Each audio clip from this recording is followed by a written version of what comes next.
GFM's TV.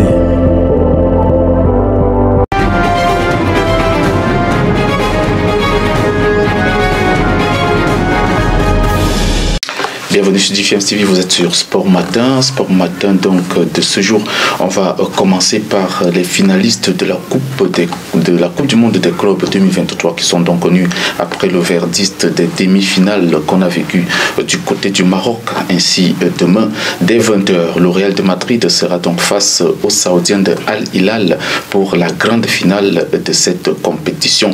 Mais avant, on va vivre le match de 3e place à partir de 17h, toujours demain, un match qui opposera donc les Brésiliens de Flamengo aux Égyptiens de Al Ahly du Caire. La finale survient donc après la lourde victoire du Real Madrid 4-1 sur Al Ahly et la précieuse et surprenante victoire de Al Hilal sur les Brésiliens de Flamengo. C'était 3-2. Parlons de l'attaquant international congolais Trésor Mputu qui a décidé de mettre un terme à sa carrière. Âgé de 37 ans, la légende du tout-puissant Mazembe reste l'un des joueurs les plus talentueux du continent africain de ces 20 dernières années. Trésor Mputu a joué l'essentiel de sa carrière au tout-puissant Mazembe, même s'il a fait un petit crochet du côté de l'Angola en remportant donc avec le tout-puissant Mazembe 2 Ligues des Champions CAF 2009 et 2010, une Coupe de la Confédération en 2019, en 2017, 2 Super Coupes d'Afrique et le titre de meilleur joueur évoluant sur le continent,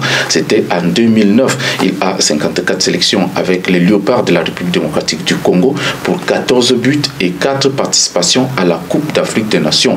Il faut aussi noter que Trésor Mputu a refusé plusieurs appels des clubs européens, notamment Arsenal ou encore Tottenham. C'était donc à une certaine époque où il brillait sur le continent. Parlons des discussions qui ont commencé entre Liverpool et Leipzig sur le cas Nabil Keita. Selon plusieurs sources, le capitaine de Sili national de Guinée ne prolongera donc pas son contrat avec les Reds. L'international guinéen âgé de 27 ans aurait souhaité retourner en Allemagne vers la Bundesliga à la fin de son contrat en juin prochain avec Liverpool. Nabil Keita va donc quitter la Première Ligue pour se retrouver de nouveau en Bundesliga. Juste, on va marquer une petite pause et puis on revient pour la suite de cette édition. GFM's TV. Retour donc sur ce plateau de Sport Matin pour continuer l'actualité avec le club Hatayspor de première division en Turquie qui est basé près de l'épicentre du séisme survenu au sud de la Turquie et qui a décidé de ne plus prendre part au reste de la saison dans ce championnat. Mehmet Beyukesi, qui est donc le président de la Fédération turque de football, a révélé que Hatayspor ne peut plus avoir les conditions tant structurelles que psychologiques pour continuer les compétitions cette saison après les tremblements de terre qui ont attesté la Turquie et la Syrie. À ce jour donc, plusieurs joueurs, dirigeants et membres du staff d'Hatayspor sont toujours portés disparus, à l'instar du Ghanéen Christian Atou.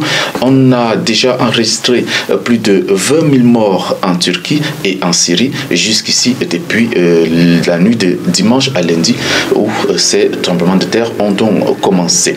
Parlons du président du FC Barcelone, Juan Laporta, qui a annoncé que Joao Assis, le fils de Ronaldinho, signera bientôt au FC Barcelone. Il va donc continuer sa carrière chez les Blaugrana et aura un contrat en bonne et due forme. Âgé de 18 ans, Joao Assis est passé par le Paris Saint-Germain Academy, celui du Brésil bien sûr, et désormais libre de tout contrat depuis son départ de Cruzeiro au Brésil il y a un an. La FIFA, elle, a dévoilé la liste de 3 finalistes pour le prix du meilleur entraîneur de l'année 2022.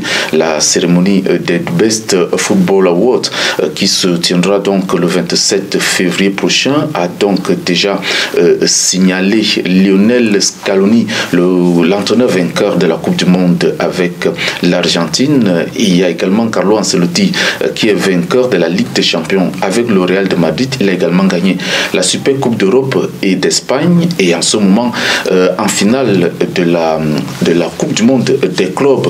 Le troisième entraîneur, c'est Pep Guardiola, qui est donc le champion d'Angleterre en titre avec Manchester City. Voilà les 3 entraîneurs qui ont été retenus pour la finale du prix de Best Football Award, qui va donc nous donner le meilleur entraîneur de l'année 2022. C'est terminé pour Sport Matin. On se retrouve donc mardi pour une autre sortie. Mais portez-vous bien. Avant cela, je vous souhaite un très bon week-end.